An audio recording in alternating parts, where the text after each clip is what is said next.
The presence of the anointing.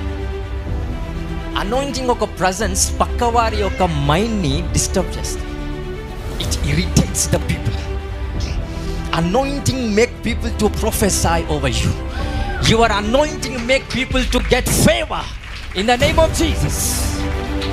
నాకు ward సహాయం చేయట్లేదు, ఎంఆర్ఓ దగ్గరికి వెళ్తున్నా నాకు అస్సలు సహాయం అందట్లేదు, గవర్నమెంట్ దగ్గరికి వెళ్తున్నా సహాయం అందట్లేదు, లేకపోతే మా ఫ్రెండ్స్ దగ్గరికి వెళ్తున్నా నాకు సహాయం అందట్లేదు, నేను సహాయం చేసిన వాళ్ళు పొందుకోవట్లేదు. ఏం చేయాలి పాస్టర్ గారు?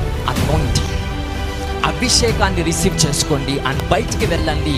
సేవకుల మధ్యన, మీ ఫ్రెండ్స్ మధ్యలో, మీ చుట్టాల మధ్యలో, మీ బంధువుల మధ్యలో వాళ్ళు ఏం మాట్లాడుతున్నారో వాళ్ళకి అర్థం కాదు. Because they are controlled by your anointing. నీ అనాయింటింగ్ ద్వారా కంట్రోల్ అవుతారు. హల్లెలూయా. నత్తి లేని వాడికి నత్తిని పుట్టిస్తారు నీ అభిషేకం. ఏం మాట్లాడుతున్నా నీ దగ్గర ఉంటే నాకేం అర్థం అవ్వట్లేదు. ఎందుకు?